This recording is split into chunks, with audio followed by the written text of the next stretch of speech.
was the last time you audited your SaaS software for former admin accounts that are no longer being used? I'm Mark Veldoff, and this is part 5 of our 12-part series on security.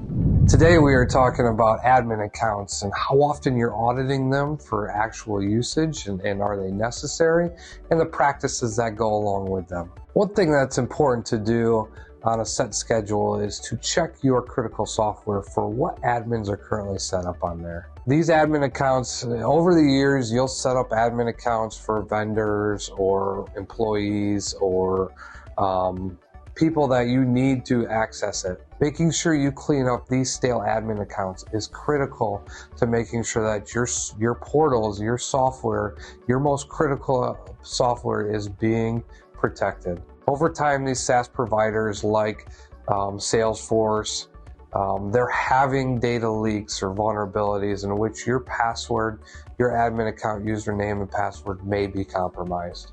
That's why it's important to make sure you're going in and not leaving these accounts open and available for somebody to get a hold of that username and password.